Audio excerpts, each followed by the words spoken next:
Testing, testing, 1, 2. Hello, everyone. I wonder if anyone can hear me right now.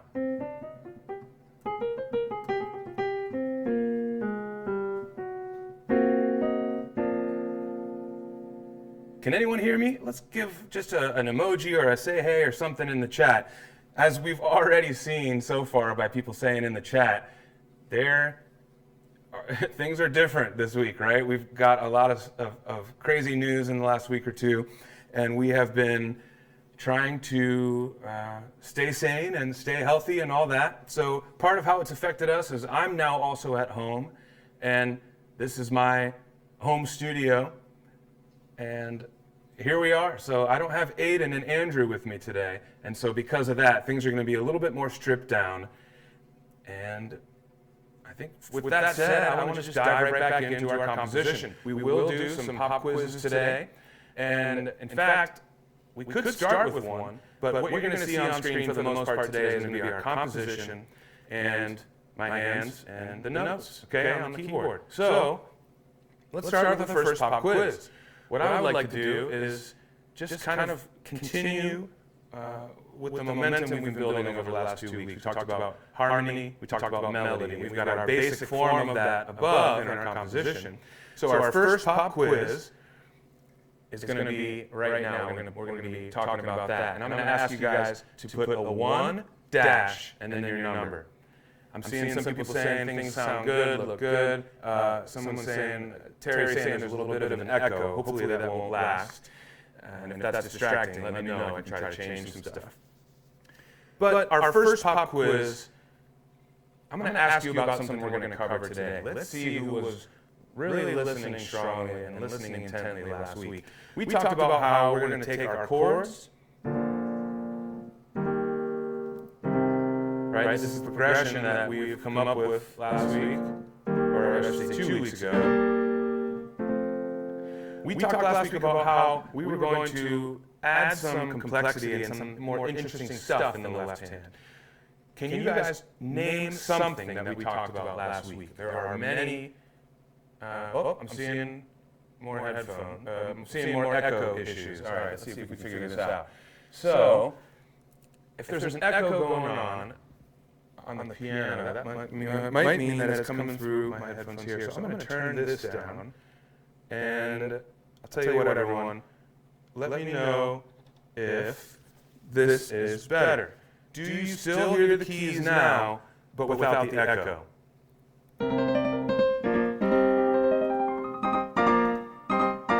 How's this?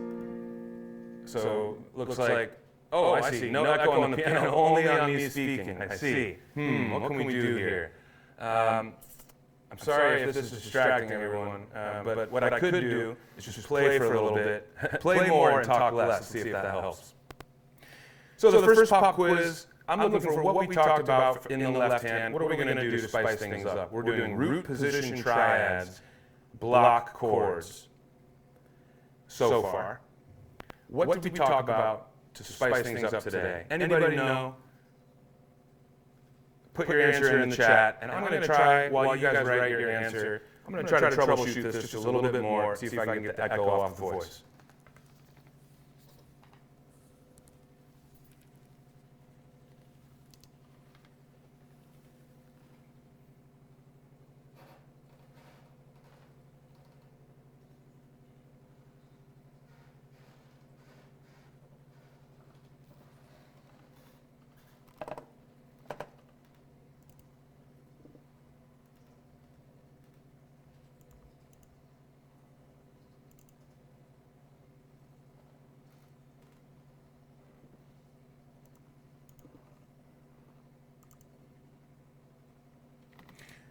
Okay, everyone, I've just tried something, and I'm hoping that this did it.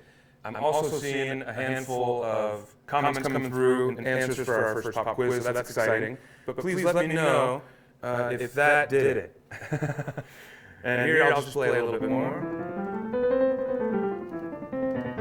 Hopefully now you are hearing the keys and my vocals without any echo. Someone please confirm. In the meantime, a lot of these answers I'm seeing in the chat are correct.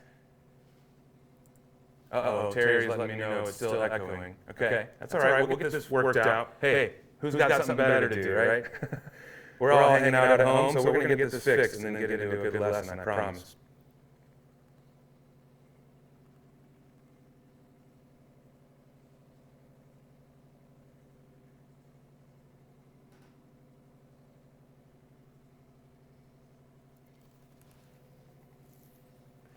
All right, I'll tell you what.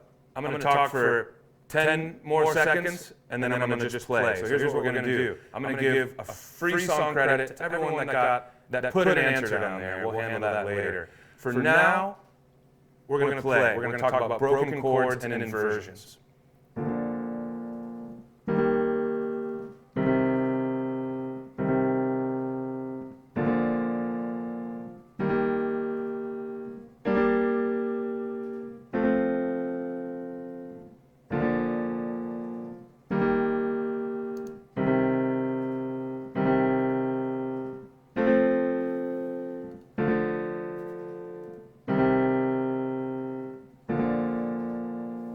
There's our root positions. Now I'm going to go through and play one note at a time, making a broken chord.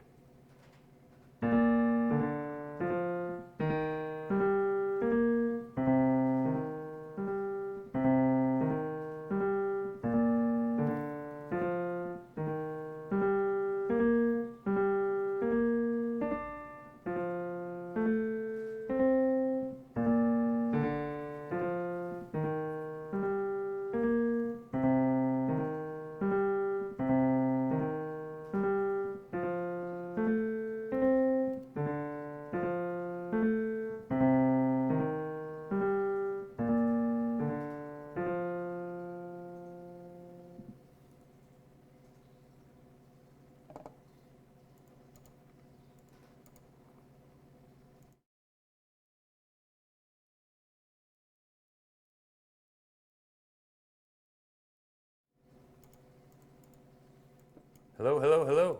Hello? Okay, I think I just tried something else. I'm hoping that works. In the meantime, did you notice the difference between the block chords and the broken chords?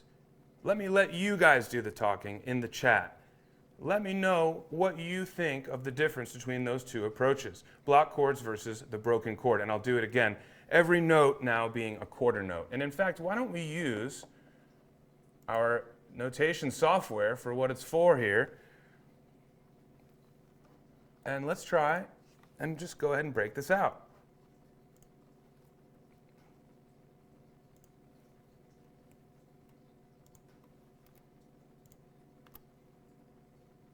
Oh, Lily Mae saying that's better. Looking like we got it fixed. Excellent. Okay, hey, that just goes to show how important my team is here, right? I'm missing Aiden and Andrew very much today. And we did it on the fly while we were still composing, you guys. That's what I'm talking about. Okay, so now we're going to get back into this thing in full force. And now I've got my keyboard back as well. That's what I'm talking about. So here's the broken chord pattern that I just did. It's the block chord, but played one note at a time. Next chord, E flat major, we can do as a broken chord as well. And I'll write that down just so we can see that. And we're going to make that quarter note. And we'll do the same thing for E flat, for C minor, and then we'll do it again. And let's just see what this looks like now that we start playing, okay? I'm going to play this in the left hand and the right hand.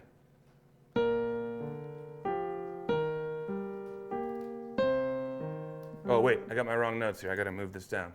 There's C minor. All right, so let me go back into the chat here, and I'm seeing now, okay. Okay, awesome. So what are we thinking, guys, between the block chords and the broken chords? Do we have a preference? I generally would not say to put one approach across the whole song. We like to have variety. We like to contrast different tools. So if we do broken chords, we don't have to do it all the way through. And if we do block chords, we don't have to do it all the way through. I prefer some contrast. But what are we thinking? Do people like the feel of this broken chord. In the meantime, I'm going to keep moving.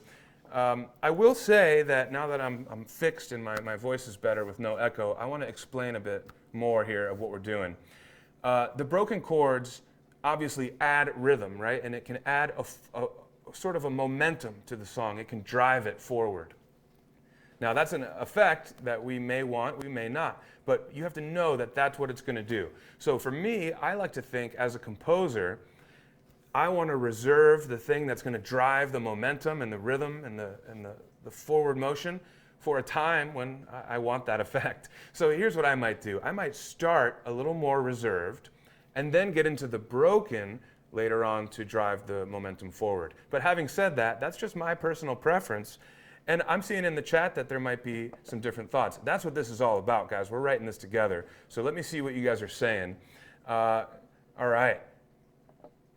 Let me check in here, make sure I can see this. Okay, Lily May. Hey, Lily May. She's saying block chords.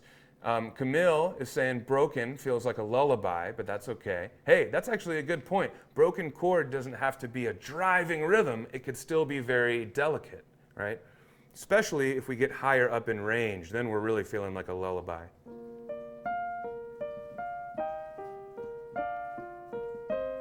Right, that kind of feeling. It doesn't have to be a strong driving rhythm. So good point.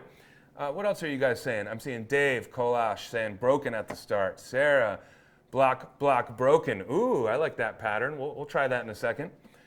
Okay, Javier, nice to see you, Javier, saying a mix of broken and block. Hey, Very Hairy Larry, that's a new name. How's it going, my friend? I haven't seen you in these live streams. I think I would remember that name. Thanks for joining us. Where are you joining from?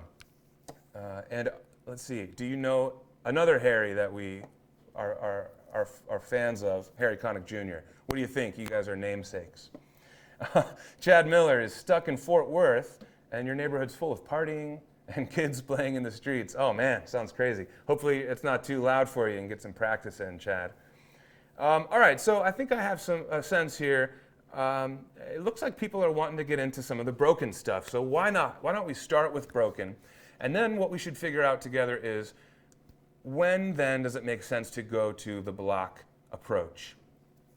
And for that, I think it's going to just come down to trying some stuff. So I'm going to play a couple of different things, and I'm going to ask you guys to weigh in. Let's start with broken, as I have it here written.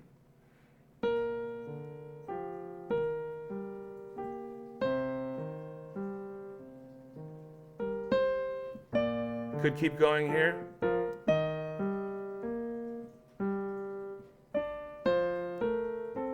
All right, so here's one thing I'm observing as I start playing broken chords all the way through underneath my melody.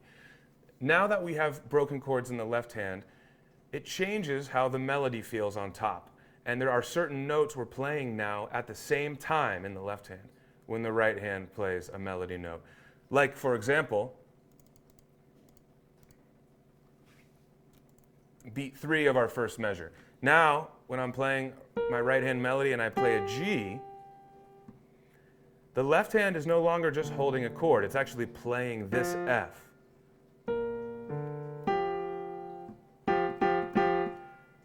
I'm not sure if that's what we want, right? So here now we're opening up a can of worms. If we start to get into a broken chord pattern, we're now almost playing a more melodic figure in the left hand instead of just a supporting harmonic figure.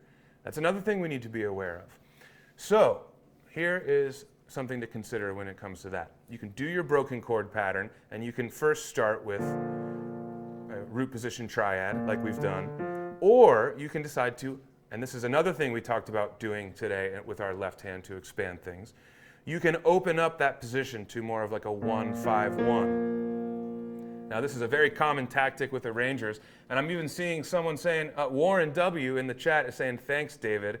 I love your lessons. You guys who don't know, David Sides is one of the best arrangers, and I think David does a really great job of employing this technique, the 1-5-1 left hand outlining pattern, and he'll, of course, take it and make it more advanced from there. But this is a great starting point to widen out your chord in the left hand, and you're going to have fewer chances that you're going to hit a note that is going to clash with the melody. In other words, when you do it like this, you just have B flat and F. There's only 2 notes there. If you have this chord here, you have the B flat, D, and F. So that's just another little bonus. But let me play a little bit and show you what that would sound like, the 1-5-1 kind of thing. And I have a feeling we're going to like this a bit better if we want broken chords. Ready?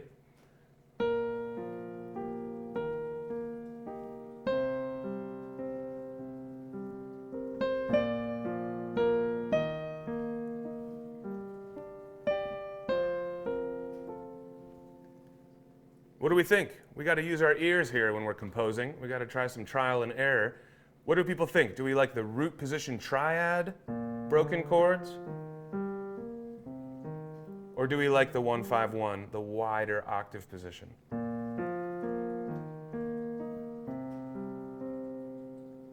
Let me know. And in the meantime, I'm going to clean up our document here a little bit. I'm going to write what that is. So that would look something like this.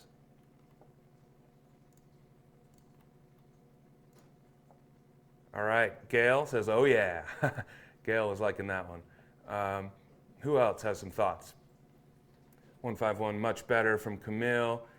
Chris Vance is liking the D-side style. That's right, man. And D-sides will even do something like this.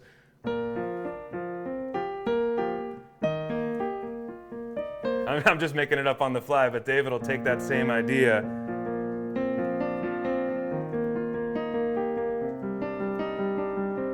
kind of do chords in the bottom and a little melody part at the top of the left hand. That's pretty cool, but that's pretty advanced. So guys, even 1-5-1 here is getting a little more advanced because think about this. You now have to reach a wider position.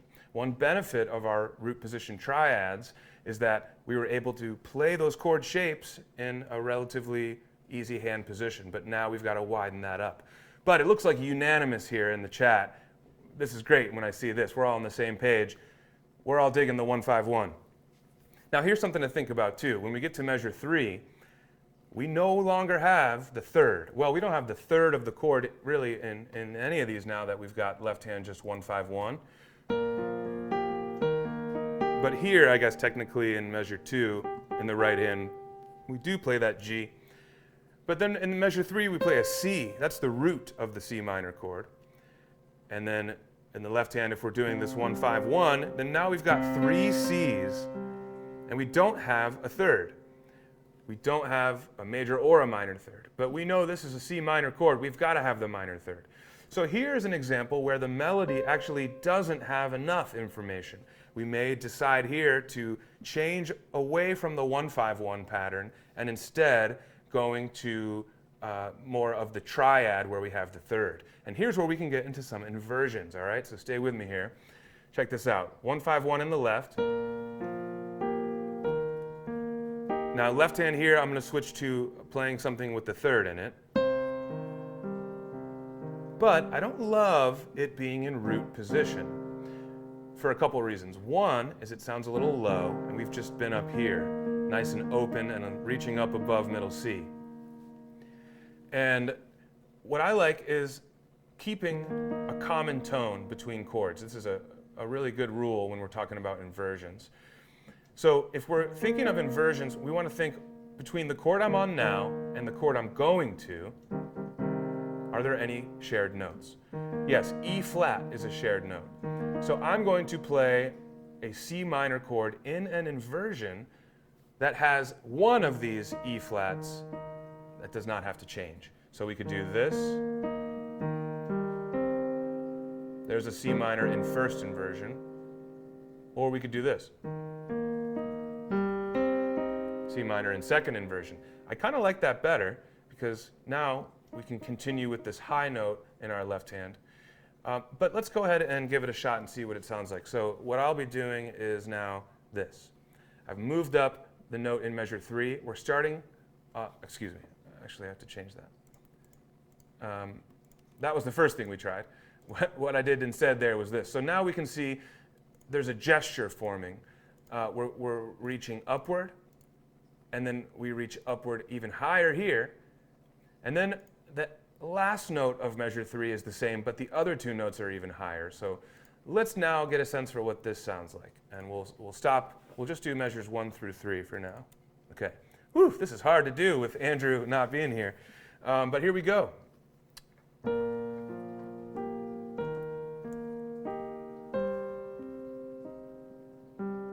That's one way to do it. Here's the other way that I had, and let's see which one we like better.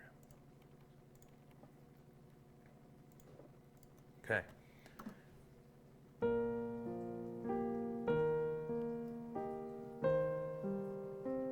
Isn't it interesting how those both have much different sounds? Here is the one again in second inversion.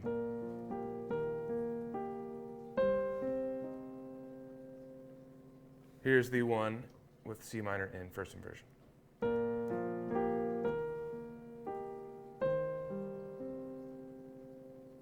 Now here's another tip. We could take measure 4, because it's also the same chord as what we just played in measure 3, and we can change the inversion in that next measure so that it feels like the chord is changing again, even though it's still just a C minor. So what I might do, let's see here. Well, again, it might come down to experimentation. We want to see what we like. But let's see what happens if we do this. 1-5-1 in the B flat chord, 1-5-1 in the E flat chord. And then now getting to the triad, but it's a C minor chord in first inversion. And then moving down to the chord in root position, right here. All right, let's see what this sounds like, and then we can talk as a group again and see what we're thinking, okay?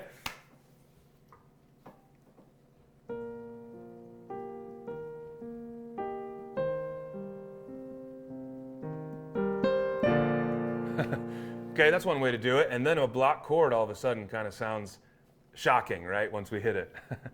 But we'll talk about that in a second as well. How do we want to get back to, or do we want to even use block chords? But we'll get there. I'll tell you what I think. I like having the inversion different between these two chords.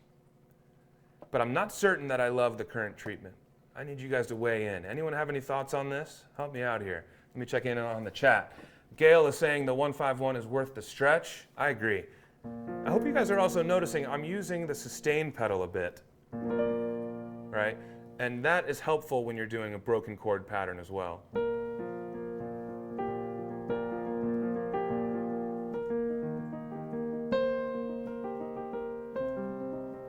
The sustain pedal can add a lot of mood and character to it, right? But it also can just glue the sound of your broken chord together so that it has still the same effect as when you play it as a block chord. In other words, when you can hear all the notes in the harmony at once.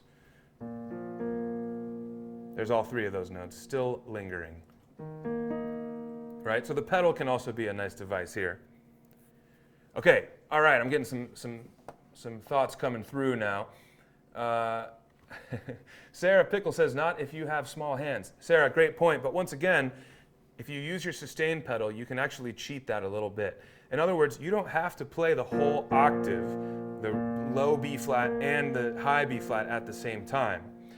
What you can do is sort of roll through it, okay? So in other words, when you play your low B flat, maybe get your second finger ready on the F, but you can have your thumb just chilling right here. Okay. When you then go to the F, you want to pivot your pinky off of the first note and start moving to the top note. I'm seeing Gary is saying that this is a struggle as well. So yeah, hopefully this will be a good tip. So I've played my root. Now I'm going to play the fifth or the second note here. I'm going to shift into the middle of the master position here. And then as I approach the top note, look at where my pinky is now. It's nowhere near that octave below, that B flat. So I'll play it a few times in a row here to give you a sense of how that comes together. Okay, one more time. You're generally moving throughout that whole phrase, and your wrist is kind of turning as well like that. And you're not tense or stretching too far. Same thing for the rest of these. When you move to E flat, all right, so here's the B flat. Now look at this, you're already ready for E flat. My thumb is not already reaching to the top octave. It's going to wait. Now it's shifting to the middle. Now we're at the top. Again, with the E flat, it would look like this. And if you use your sustain pedal like I am, the notes that you played and left behind will continue to ring. So I'll play through the first 4 measures as we have it here with the sustain pedal and with that sort of trick to help you reach in mind. Okay?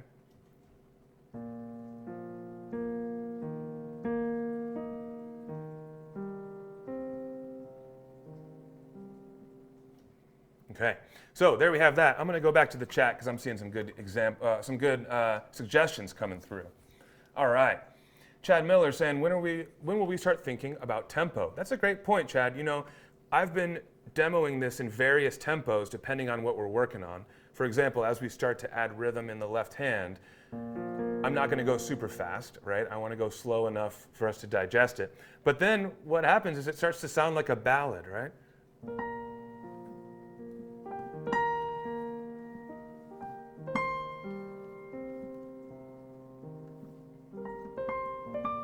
Which isn't bad necessarily, but that's a lot different than what we were doing in our first and second week when we just had block chords.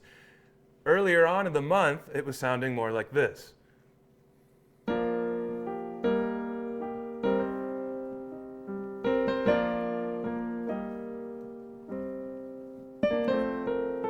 Right, and that's a lot different. So, great point. And that's something that I think is probably worth defining now. Why don't we go ahead and decide? That's going to be our next question that I'm going to poll you guys on. Does this song want to be a sweet ballad that feels like a lullaby, as someone mentioned earlier in the chat? Or does our song want to be something that's more joyous and celebratory and therefore a bit faster tempo? By the way, that's also going to affect what we do in terms of expression and dynamics, isn't it? If something is more fast tempo and sort of more high energy, then we're probably going to want to be more even timing, and we're probably going to want to have more mezzo forte, maybe forte dynamics. If we're going to be playing a sweet lullaby, for example, we might want to be more fluid and rubato with our tempo. And we also might want to play with some piano dynamics, maybe some pianissimo dynamics, okay? So again, that could look something like this if we were going to be doing a lullaby.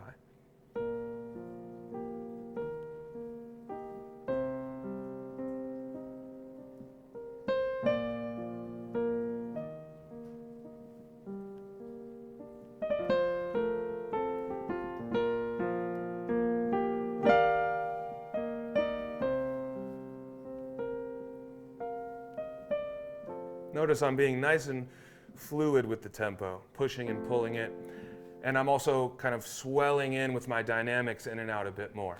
Now, if I was going to do something more like a celebration, that was something a little more rowdy, that would have a faster tempo. It would be more even timing, and I might stay louder with the dynamics. That might look like this.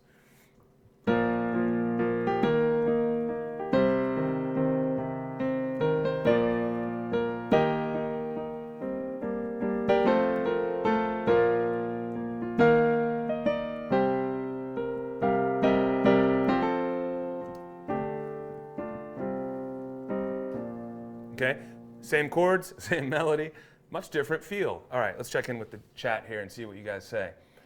All right, I'm seeing Chris Vance, our CEO, by the way. Hey, Chris, thanks for hanging with us. Chris is saying, what are those 2 eighth notes going to do? And the right hand up here. Yeah, so these 2 right hand eighth notes are pickup notes into our next phrase. So I've kind of been leaving that off for now, but good question. When we get into our second phrase right here, we'll want to consider that a bit more. And in fact, maybe we want to come to a bit of a stop here with our left hand rhythmic pattern so that we can let this right hand eighth notes breathe a little bit more, okay? And let them kind of shine. But that's a good point, good question. Okay, Camille is saying bar 4 is now too low. Doesn't sound cool. I agree, Camille. So bar 4 now, since we were up here, kind of reaching up high, even higher. Now all of a sudden we get to here, we have our most compressed voicing, the smallest intervals, and we're now pretty low as well. So I agree with that. Let's see what else people are saying and see if we can come up with some kind of a consensus of what we should do here. Sarah says, oh, good to know, but how do you use the sustain pedal? Fair point. That could be maybe a lesson for another time, because we could get into that. Okay, so I'm seeing some people talking about tempos here. I'm seeing faster tempo from Lily May. I'm seeing ballad from Camille. Joyous, faster tempo from Gary Collum. Warren W. saying ballad. Gary says, I must admit, the ballad sounds beautiful. Well, thank you, Gary. I think we have the opportunity to make either style sound good, and so don't let what I just did color your opinions. But it looks like ballad. I got another ballad. Dave saying ballad. Jeff, interesting that the broken chord makes the composition want to be a ballad. That is a good point, Jeff. The treatment for the left hand here almost has a suggestion for what the song should feel like. I mean, I guess you could do this.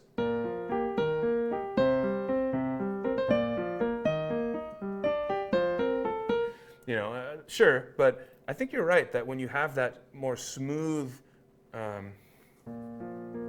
this kind of a feel, it just wants to be a ballad. It wants to slow down a bit. And I think that's because at a fast tempo, quarter notes in the left hand would just be a bit busy, right?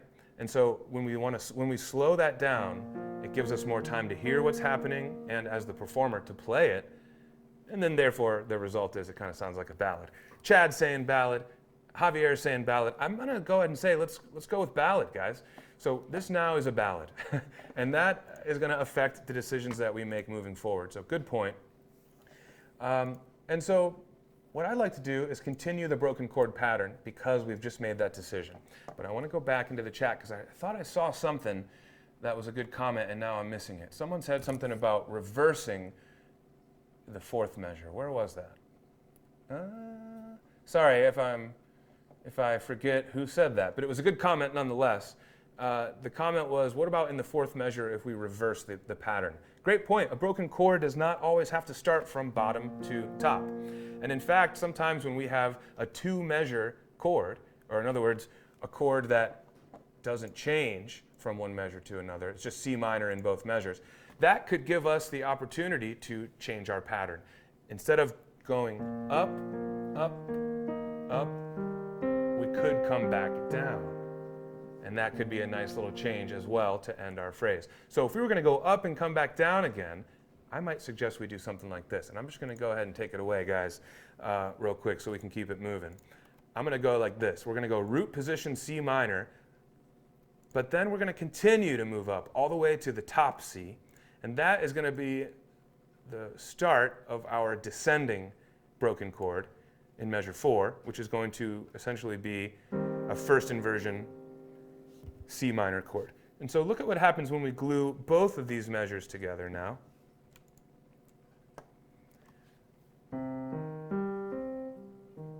Now we almost have a 4-note chord, right? Because we have two measures, we're able to cover more ground. So check this out. I kind of like this. This would sound like this.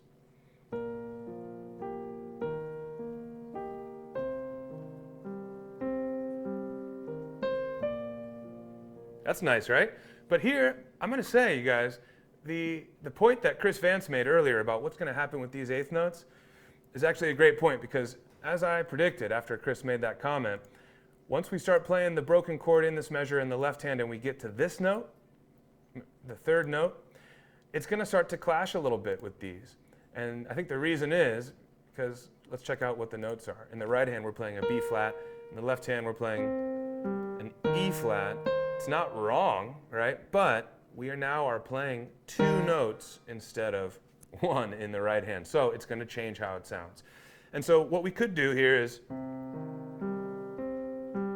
and then when we hit this G right here in our fourth measure, we could turn that into a half note. And what that would do, like that, what that would do is actually give our left hand rhythms a little bit of a break. And then the right hand now can shine on top of this note. And so let's see what this would sound like.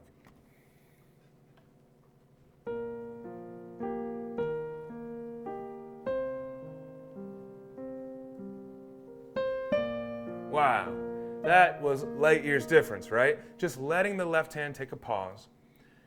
And not even rest, we're holding a note, but just pause on the quarter note rhythms.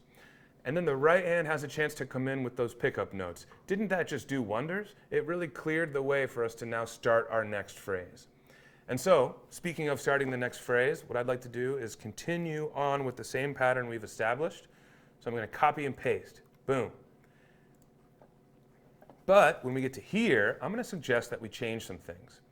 And I think maybe some of you already might guess what I'd like to suggest here.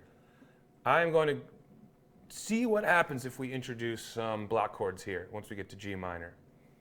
All right, let me just play it for a second, and we're going to work this thing out.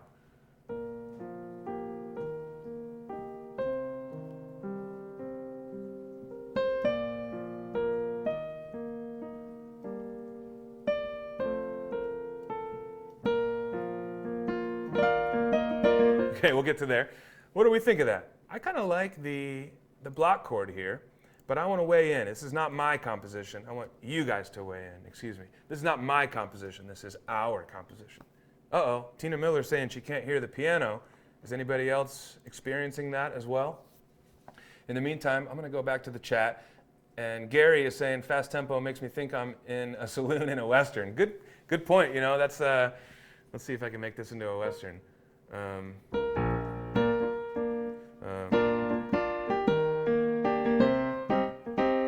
I don't know, guys. But I think you're right that the fast tempo is going to make it feel more like it's driving. A saloon is going to feel like high energy. Maybe there's horses, galloping outside, right? Okay. Chad Miller says, going to grab my mail. Be right back. Chad, I hope you stay safe out there. Chad says, since the entertainer was more joyous and a little faster, this sounds nice, calm, and slow. Good point. So many of you may have done the 30-day challenge that we did last month in our app, where we learned the 30-day, the entertainer.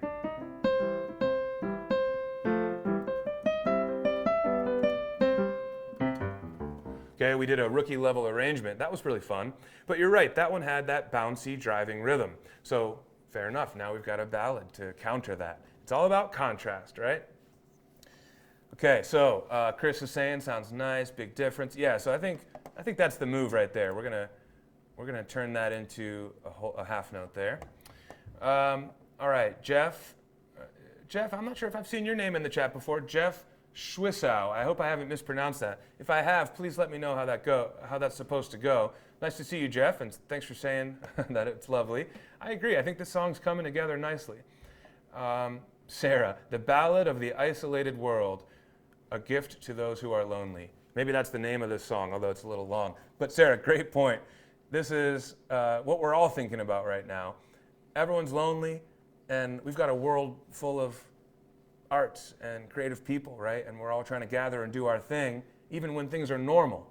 So now that things are tough, we got to join together here in this community. And I'm glad to see we're all active despite what's going on out there. Good point. Okay, so I think we're in a good place, and I'm thinking that people are saying block chords here. People are saying piano's fine. That's good. Okay, good. It was a false alarm. No problem, Tina. Okay, so block chords in the end, that's where we're going to leave it. So now, let's look at phrase number 3. Again, we have this pattern that we've established. We see it now in the first 2 measures, or the beginning of our first phrase. We also see it measures 5 and 6, or the beginning of our second phrase. Now, beginning of our third phrase, I would like to establish that pattern again. I'd like to repeat that pattern again. So here, we're going to get into our same left hand 1-5-1 with the B flat and 1-5-1 with the E flat. And then we get to C minor again. I'm going to suggest that we do the same pattern that we saw here, which is 3 quarter notes and then in the next measure quarter half. But I'm going to suggest that we change what notes we do this time. So as a starting point, I'm going to paste it down, but then I think we should change these notes. And let's just start with a bit of trial and error. What if we just start with C minor on first inversion? Uh-oh. There we go.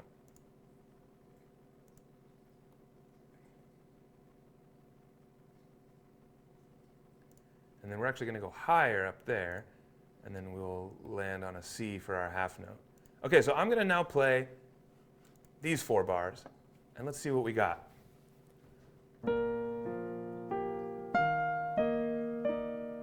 Not bad.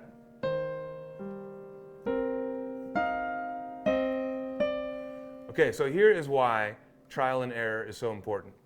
Before you hear something, it might sound like a good idea to pull in what you had before and then bring it in to repeat. But then when you actually hear it and you put it together, you start to hear, your ear doesn't lie, your ear is a good tool.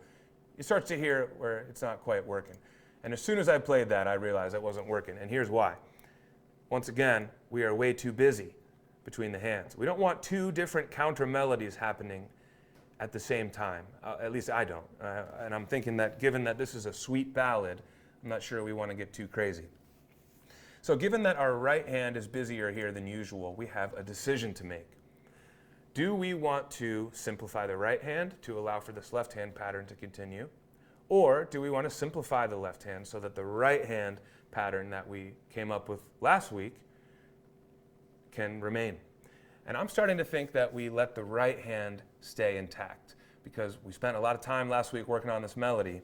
And what I did down here was more just a starting point. That was me saying, hey, maybe we can try this, but I'm not loving it. So I don't want to change our melody just yet. Instead, I'm going to figure out, given what the right hand is doing up here,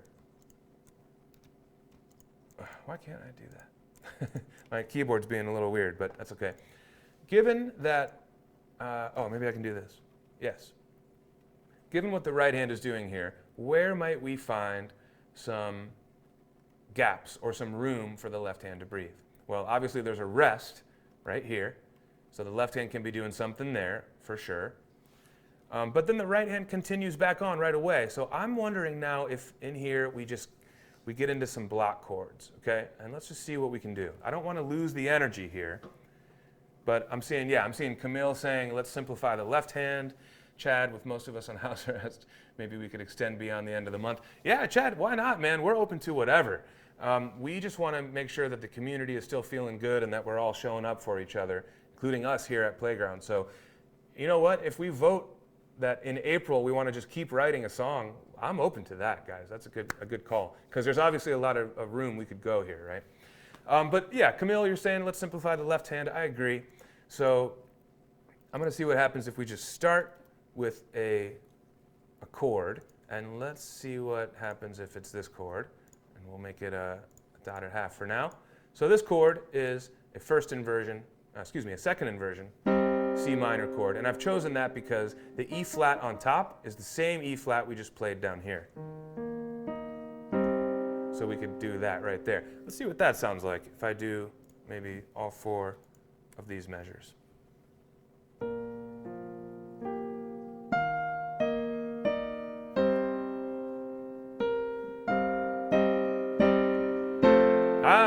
Now we're talking.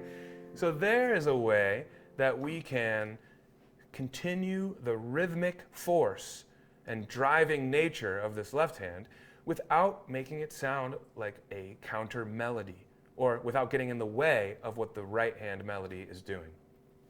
And I hope maybe you just saw what I was doing. What I did was I kept the quarter note rhythm going, but I was just playing the whole chord every quarter note, okay?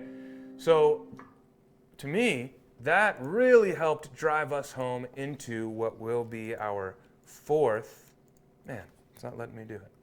There we go. Our fourth phrase. We can really arrive at our fourth phrase if we continue to push this forward here with these rhythms. So we're going to do just that.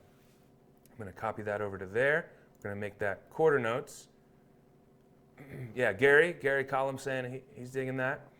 Camille, good suggestion. How about making a tie on C to the next bar? So, we haven't really had a tie. We do have a tie in the right hand, I guess, here, but we haven't tied a chord or a part of a melody over the bar line just yet.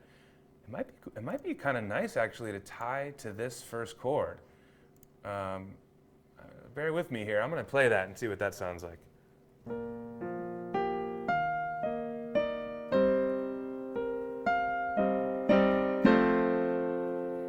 It's kind of cool, but I don't know if that's the right spot for that. I kind of really liked having three of those chords back to back. So let's remove the tie there.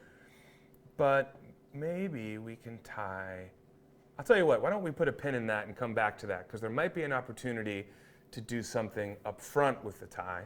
And don't forget, next week is all about going back, revising, and polishing. So we can always go back on any decisions we've made so far. Jeff is saying in the chat, oh good, looks like I've pronounced your name right too, Schwissow. So Jeff Schwissow is saying it builds a nice tension into that.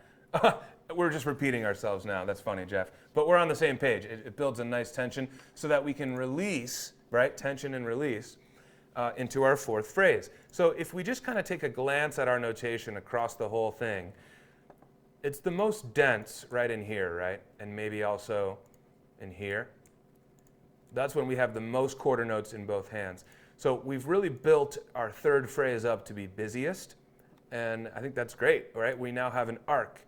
It kind of feels like it is building and building and building to the third phrase. Now when we arrive on the fourth phrase, I think it's only natural to want to pull that back down. And look, naturally, we already have our rhythms. They are slowing down, right? Oops. So we already naturally are there. So what I want to do is just play what we have on our entire second line here, phrases 3 and 4. And let's see how we're thinking this is going.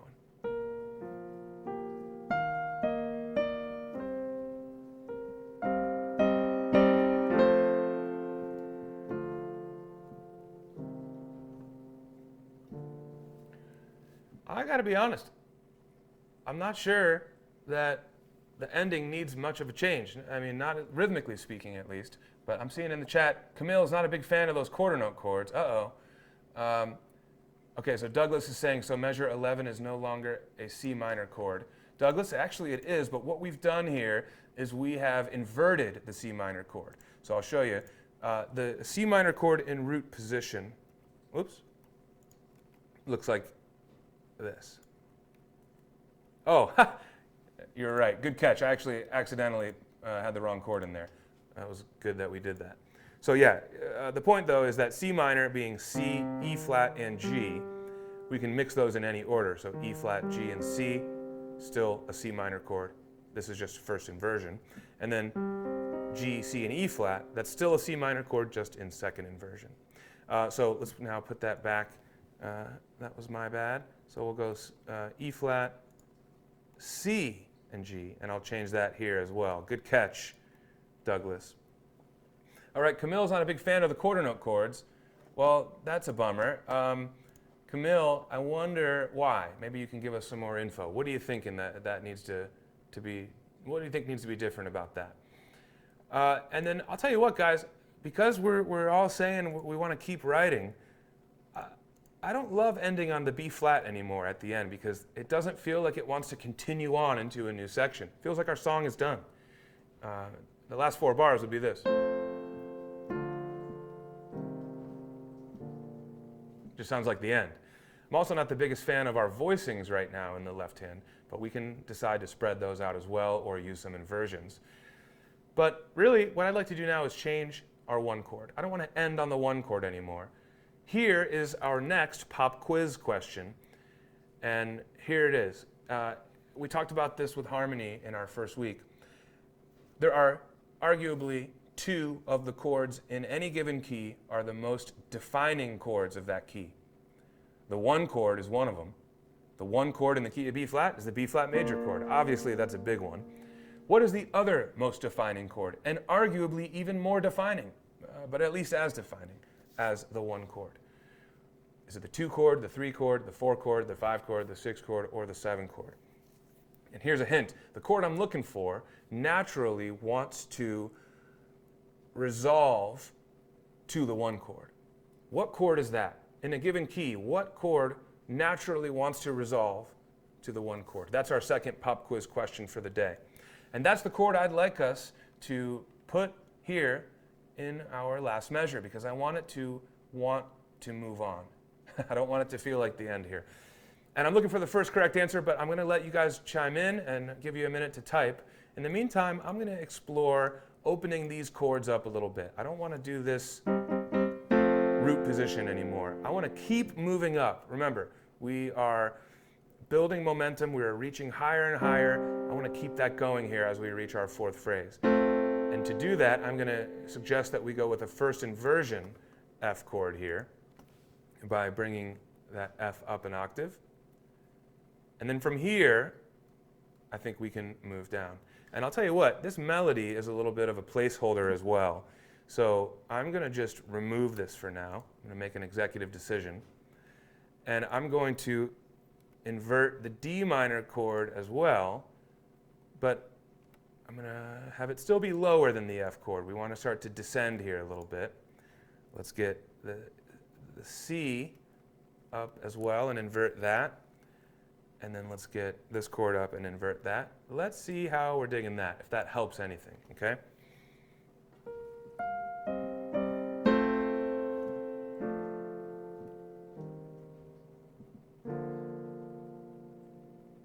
That's nice. We need some melody in there, though, otherwise it's a little bit empty. But we'll come back to that. I do like this inversion of the F chord up here, moving down like that. That's nice. Let me check in on the pop quiz question. I'm seeing some good answers coming through. Jeff, my man Jeff for the day, coming through. Jeff Schwissow. I'm sorry, I already forgot how to say it. I hope that was right. Jeff says the 5th. That's correct, my friend. So key of B flat, the 1 chord, 2 chord, 3 chord, 4 chord, the 5 chord, the 5th, F. F wants to resolve back to the 1 chord.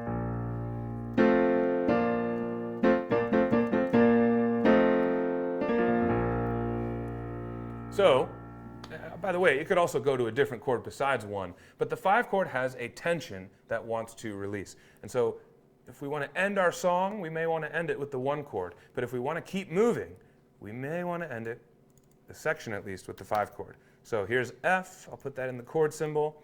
And excuse me. And there's an F in root position. Let's see what this feels like. Chad, thank you, my friend. I wish you guys could see my setup right now. This is funny. I've got a mouse and a keyboard like over here on my lap. I got computer screens over here behind this. It's pretty funny. But thank you. Yeah, I'm trying my best to multitask over here for you guys. So let's see what this sounds like with the 5 chord at the end.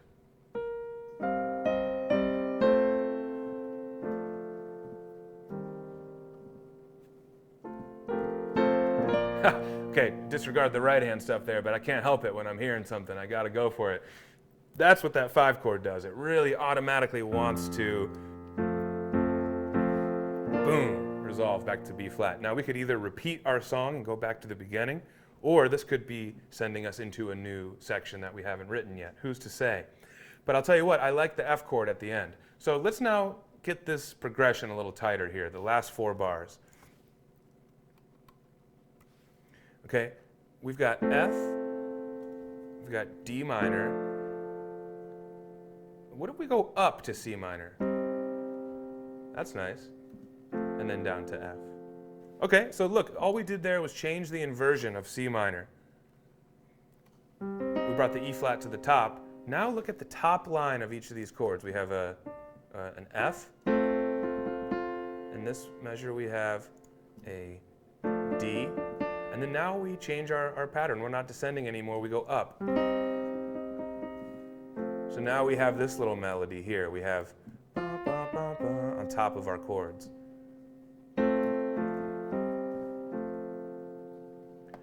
All right, let's see what that sounds like.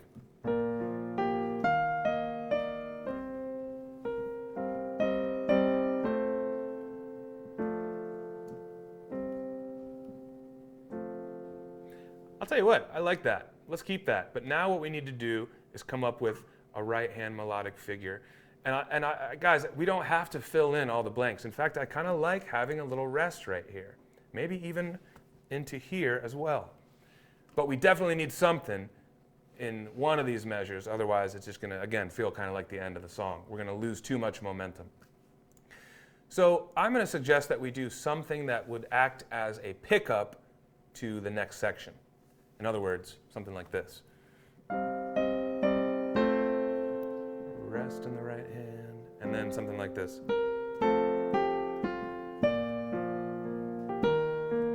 And then we're back into another section, right? So what I did there, just for the sake of putting it down, was I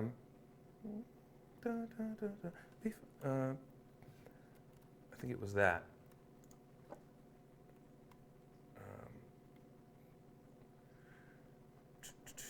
Yeah.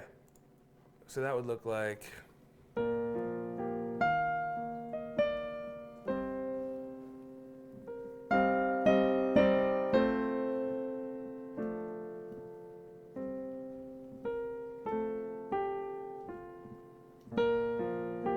Yeah, that works, right? So let's just give a vote on that. You guys think that works as it is, or do we need to rework that right hand? In the meantime, I got to go back. I feel like I left you guys hanging on the pop quiz. Jeff was the winner. He said fifth, but I also wanted to shout out the honorable mentions here. Camille said dominant chord. Camille, you're right in a sense. Right now, when we're talking about triads, we don't know if a major chord is a major chord or a dominant 7 chord, right? A 4-note chord would tell us. But we have, when we have a triad, it's ambiguous. It could be major, it could be dominant. But you're actually right that the 5 chord in any key, in any major key, the 5 chord is the dominant chord. It's the dominant 5th chord. Now, whether we choose to play the dominant 7th, the flat 7th or not, that's up to us. But you were right, Camille, so kudos there. Good stuff. Lynn said the 7th, and I got to say, Lynn, I'm going to give you partial credit for that one as well because of what I was just explaining to Camille about that answer, the dominant chord. Because what we're talking about here is the 5 chord. It's the F chord in the key of B flat. It's the 5 chord, but it's a dominant 7th chord when you do put that 4th note up there. So this would be a dominant 7th chord that resolves to our 1 chord. So that could be a little confusing there, but let's just all remember that we're talking about the 5 chord, which means the chord built from the scale degree, the 5th scale degree. Now, a 7th chord, not to be confused with the 7 chord, which would be a chord built from the 7th scale degree. There's the 7. This would be the 5 chord, but it's a 7th chord in the sense that it has a 7th attached to it. Okay, I'm sorry if that's a bit confusing, but just wanted to clarify because I did see some different answers in the chat on that pop quiz. All right, you guys, look at the notation on screen. I want everyone to take a good look at this because I did not write this, right? I'm the facilitator. I'm the technician here on Sibelius, and Andrew has helped, in the past as well, of course. But really, this is a group decision, and I'm just guiding us along the path. All right. So I'm really proud of you guys, and I'm proud of what we've come up with so far. What I'd like to do to wrap things up for the day is basically just play this down as we have it. I'm going to maybe repeat it 2 or 3 times and just kind of jam on it and bring it to life. All right. What we'll do next week is add some bells and whistles and make a decision as a group if we want to continue writing more of this, or if we want to switch it up and go to a new direction in oh man, is it already April? Wow. Okay, so guys, we also have to think of a song name. That's important. Now that we've defined this mood a little bit more, we have a ballad now, right? And that's coming to life more and more. Let's start thinking about a name for next week. All right, here's our song.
Oops.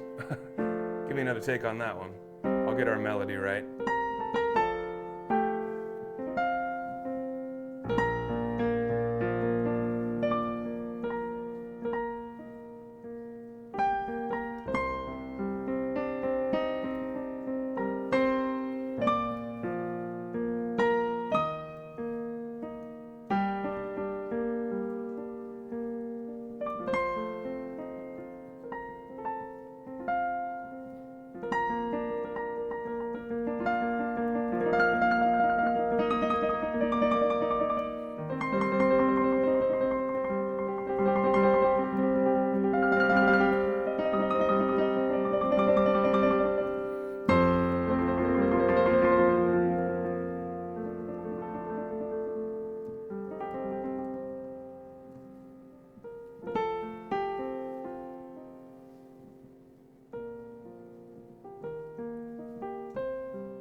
All right, guys. Well, we lost the keyboard, but at least we're at the end of the lesson here. So thanks so much again, everyone, for joining.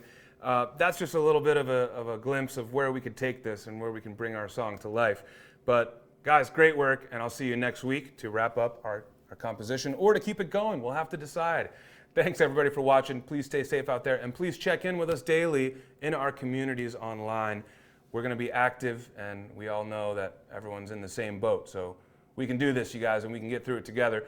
I will see you guys soon. I'm sure I'll see you tomorrow on our various social channels. Thanks, everyone.